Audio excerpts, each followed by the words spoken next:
ainsi que d'autres joueurs. Omoussola était venu pendant qu'il ne serait pas enregistré pour les interclubs de la CAF, alors que le club souffrait. Justement, ouais, ça c'est vrai. Gardien, ça ne permettait pas au club d'avoir toujours une idée claire sur ses ambitions. Le Popo était capable, si jamais le Popo savait ce que le club voulait davantage, avait la possibilité d'aller ailleurs. Parce qu'un joueur qui quitte Mazembe et que vous le cherchez et que le Popo le cherche, je pense qu'il va proposer mieux que là où il était. Ouais. Et il quitte Mazembe pour des raisons financières.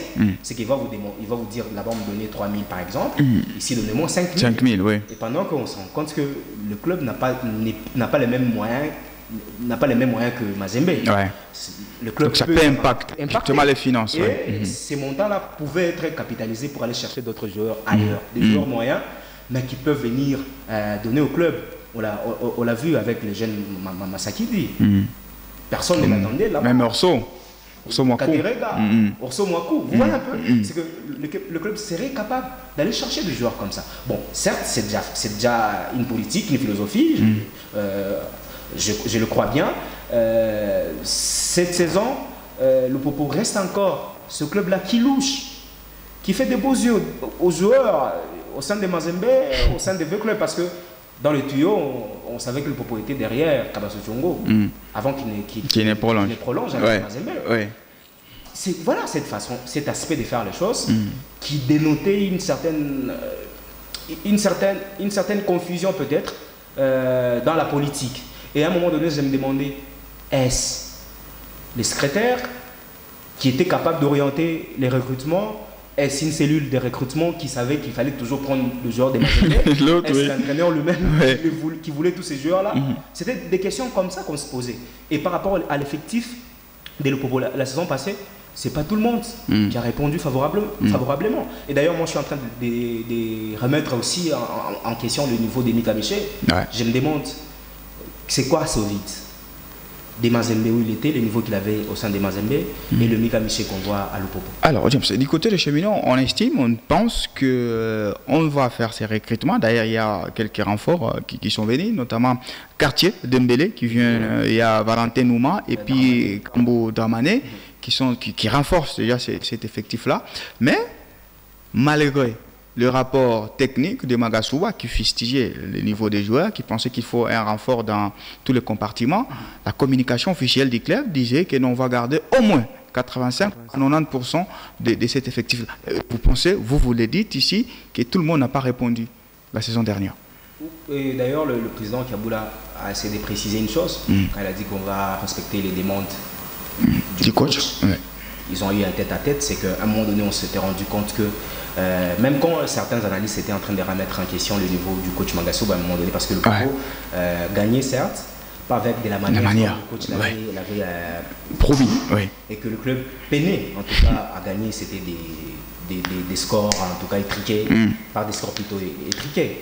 Et au-delà de cet aspect de choses, le coach a trouvé cet effectif. C'est pas lui qui a cherché tous ces joueurs-là. À un moment donné, Otto Doyo s'est vidé de tous ces joueurs. Les clubs congolais allaient au sein de Otto Doyo, c'était devenu une foire d'empoigne où on prenait à tour des bras, à tour des rôles, à chaque fois qu'un joueur était libre avec Otto Doyo, puisque Otto Doyo avait érigé un Kiji à Kinshasa. Et le Popo est allé chercher ces joueurs-là d'Otto Doyo. Et en plus, Otto Doyo, c'était ce jeune club-là par rapport au nom. Mais l'effectif, c'est un effectif vieux. Quand vous regardez Dimitri Bitiki et tout consort, c'est des joueurs qui jouent au Congo-Brazzaville, ça fait des années. Et en plus, quand vous le regardez, il prend de l'âge.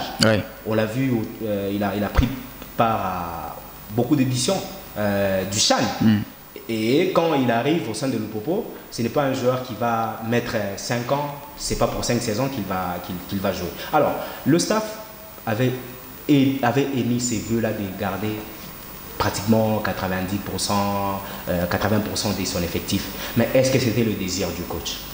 Et déjà que quand on se tourne vers l'Afrique de l'Ouest, la même question que vous m'avez posée avec Mazembe, on comprend qu'il est ouest-africain. Et il ne peut qu'aller chercher là-bas. Et c'est comme ça qu'on va comprendre que le coach a un mot à dire dans cet effectif. Et les saisons la saison, quand le président plutôt Kiaboula a pris les rênes du club, c'est lui qui remerciait le joueur. C'est une évidence. Ouais. On se posait la question sur base de quoi en tant que président était en mesure de dénicher, dire que celui-ci mérite de rester au sein du club ou celui-ci on résilie son contrat. Est-ce peut-être le côté financier qui ne le mettait pas toujours d'accord pour remercier le joueur? À ce moment, le président est qu'on a quatre, comme on dit, justement. Des fanatiques disaient. Alors, aujourd'hui, avec le coach Magasuba, c'est que je me rends compte que le fait qu'il a cherché ces quelques pions, c'est des joueurs aussi moyens, parce qu'un joueur qui vient des Kadjogo, Kadjogo jouait justement en aller-retour contre même le Popo lui-même. C'était surtout le jeune Dramané, un joueur qui était quand même un joueur qui promettait, était prometteur, mais pour le Popo, moi j'ai pensé que s'il fallait qu'on garde cet effectif-là, il fallait procéder à un recrutement stratégique. J'ai souligné le mot stratégique. Pourquoi? Parce que l'équipe a enregistré des failles la saison passée. Dans les perches, dans l'entrée-jeu, surtout les milieux de terrain, les milieux récupérateurs. Katerega était presque seul parce que c'est un milieu offensif. Il était seul à chaque fois que le Popo perdait le ballon. Donc vous avez remis en cause Mika Miché. Et on voyait à chaque fois que le coach procédait à un changement et que Mika Miché monte sur l'aire des jeux, pendant que le Popo pouvait avoir un score favorable, un score en sa faveur, Mika Miché monte sur le terrain, mais il n'apporte pas la calmie. Par moment, au contraire, plutôt, le club s'est faisait même renverser et perdait même le match. Je prends le dernier match en illustration en Afrique du Sud. Maro Mogalante. Le Popo mené par 2-0. Deuxième période, 3D. Et quand vous regardez le milieu des terrains, c'est à la traîne. Et peut-être c'est là le poste qu'il fallait pourvoir, qu'il y ait une certaine émulation. Parce que si Mika Miché se rend compte qu'à mon poste, je ne suis pas le seul, ceux-là qu'on appelle, il y a des gens qui l'appellent Iniesta, je ne suis pas le seul Iniesta. Je vois à mes côtés un certain Gundogan, un certain Toni Kroos ou Luka Modric. Ça va un peu me faire réfléchir. Je dois bien faire mon boulot. Et au-delà de ça, l'avant-centre, Orso Mwakou est venu. Il n'a joué que des bouts de match. Ouais, justement. Et le Popo, puisque le club, beaucoup de buts, c'était des buts. En tout cas, en interclub de la CAF, la foot, c'était des buts. Le club avait besoin d'un avant-centre, un tueur. Un homme à tout faire, qui serait plutôt capable de porter le club pour toute une saison. Parce que, monsieur, c'est fou, il ne faut pas que les gens se trompent. Un joueur, on ne le juge pas sur un match. C'est sur une saison. Justement. Il peut être bon dans un match, il donne tout ce qu'il peut. Je peux vous donner un cas, le cas de Ganagé quand il était venu au PSG, un match contre le Real de Madrid. Voilà. Il avait tout donné. La presse s'est enflammée. Et c'est comme ça qu'il s'est perdu, il a perdu le pédale. Les anciens qu'il a trouvés à son poste, les Verratti, et il est parti. Donc j'estime que le Popo a besoin, pas de compter sur un joueur qui va sortir un grand jeu, une grande classe dans un match, mais sur une saison. Justement. Ça sera une saison de confirmation quand même pour le Popo. Il n'y aura plus de grâce cette saison, on les attend.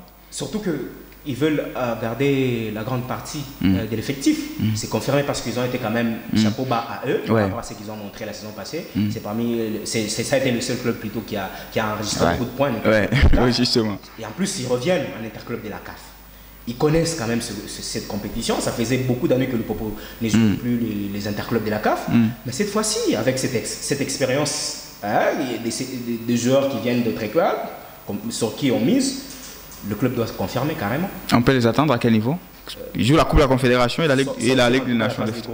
Surtout la phase des groupes, ce sera parce que la saison passée, jouer la phase des groupes, c'était l'objectif. Oui, c'était positif déjà. Pour le club. Là, il faut sortir. Pourquoi pas viser le Caridas? Caridas, nationalement? Au niveau, ils ont fini deuxième à l'INAFoot. Donc le titre. Viser le titre cette fois-ci parce que la dernière fois c'était en 2002 que le Popo a remporté quand même la l'INAFoot.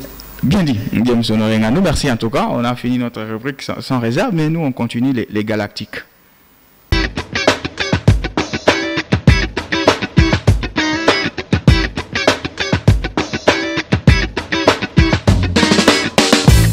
Allez, nous continuons donc les Galactiques. Là, nous atterrissons dans Top and Flop. Alors, cher James, vous allez nous raconter une anecdote, un fait qui vous aurait marqué dans votre parcours et que vous souhaitez partager avec notre audience des Galactiques. Merci beaucoup. Parler d'histoire, c'est pas toujours tout à fait. Enfin, s'il y a une histoire qui m'a marqué, dans ma carrière, j'ai commencé par être footballeur amateur, Ouais. parce que j'ai caressé le rêve de devenir footballeur professionnel un jour, gagner ma vie comme ça, représenter mon pays, jouer pour un grand club dans ce pays. Et j'étais favorable pour l'équipe des Lupopo. C'est un club que j'aimais quand j'étais joueur. Certes, j'ai suivi ma formation. À un moment donné, je suis passé par EcoFoot Katumbi. Ok. Bon, ce n'est pas pour bousculer les choses. Au sein d'EcoFoot Katumbi, quand nous sommes arrivés, on a trouvé des grands noms du football. Les jeunes talents, certes, ils ont disparu par rapport à ces petits univers-là du football des jeunes au niveau de la ville, notamment Jackson Moleka, d'autres joueurs comme Lumière Banza. Il y a d'autres joueurs comme un certain Pelé Saboué qui s'est perdu à mi-chemin. Quand on a trouvé ces joueurs-là, ils nous ont accueillis, certainement, avec la concurrence. Cette concurrence qui était à la fois une émulation et une concurrence des passionnés. Il fallait avoir en tout cas un mental d'acier pour résister. Et quand j'arrive au sein d'EcoFoot Katumbi, je venais fraîchement du football du quartier. Et quand j'étais à un moment donné du côté de la Kafoubou, je jouais les Jeux Salésiens. J'avais quand même cette petite expérience. Je croyais être à ma place. Et quand j'arrive au sein d'EcoFoot Katumbi, je découvre d'autres talents. Et à un moment donné, il y avait de ces matchs où tu t'es dit, il y a des équipes où quand tu arrives, tu t'es dit, je n'ai pas ma place. Parce qu'il y avait des joueurs qui faisaient très bien leur travail. Et quand je parle des joueurs qui faisaient très bien leur travail, ici je pense à Jackson Moleka. Justement. C'est que Jackson Moleka a montré à la face du monde à la télévision. Pour nous, c'était une répétition. Parce qu'on le connaissait déjà. Au niveau de la catégorie. C'était parmi les joueurs qui étaient, d'ailleurs, je veux dire, très aptes. Ils passaient année après année chaque catégorie. Ils ne traînaient pas dans une catégorie. Ok. Et ils brillaient, ils marquaient, ils portaient le club. Et quand je le vois, je l'ai vu au sein des Mazembe. C'est un joueur que j'ai vu commencer. C'est un joueur d'ailleurs, quand j'ai fréquenté le collège Saint-Boniface, c'est un jeune frère d'ailleurs, c'est un jeune frère, je le voyais à l'école, mais quand je le vois devenir joueur des Mazembe et joueur des interclubs de la CAF, ça m'a donné quand même un sursaut d'orgueil de dire que un joueur que j'ai connu, un collègue que j'ai connu, le voilà aujourd'hui. Aujourd'hui il joue au sein des Mazembe et je le voyais, il était toujours humble et on pouvait parler, on pouvait avoir un tête-à-tête avant qu'il ne débarque pour l'Europe. On garde les contacts. Voilà le parcours qui m'a plu parce que j'ai découvert quand même un grand joueur dans ce pays. À quel moment vous avez douté de votre piste footballistique? D'ailleurs, c'est une question importante. Il y a cet aspect pression familiale. Voilà. C'est presque l'histoire générique. Hein? Ouais, c'est ça pour beaucoup d'enfants. Tout le monde en tout cas de continuer à jouer au football. Oui, maman était contre que je continue à jouer au football. Et aussi, à un moment donné, les conditions. Vous savez que le football, c'est pas facile. Hein? Ouais, c'est pas facile, surtout dans les contextes qui est le nôtre, le contexte congolais. Les jeunes joueurs vous peinent, ils vous souffrent, ils vous jouent dans la poussière, ils vous jouent dans des conditions pas toujours meilleures, ils jouent parfois sans peut-être de l'eau, ils n'ont pas de moyens de transport. En cas de blessure, vous n'avez même pas de kits médicaux pour vous soigner. Et quand on arrive au sein d'EcoFoot Katumbi, plus que là-bas, c'était exigeant. Déjà qu'on a trouvé des joueurs qui faisaient très bien leur travail. Le secrétaire qui continue à être secrétaire jusqu'à présent, je pense, M. Kakoko, était toujours trop exigeant. Il vous trouve, vous commettez une petite erreur, une petite faute, il demande au coach qu'on vous mette sur le banc. Et peut-être ça vous coûte toute une saison et on ne vous affilie pas, on ne vous enregistre pas. Et voilà, ces moments-là d'adaptation, qui m'a fait douter. Merci en tout cas pour cette expérience. Espérons que les autres ne vont pas douter, peuvent aller jusqu'au bout de leurs rêves afin de représenter un jour la nation ou être dans des grands clubs. Merci à vous. Allez, on continue justement.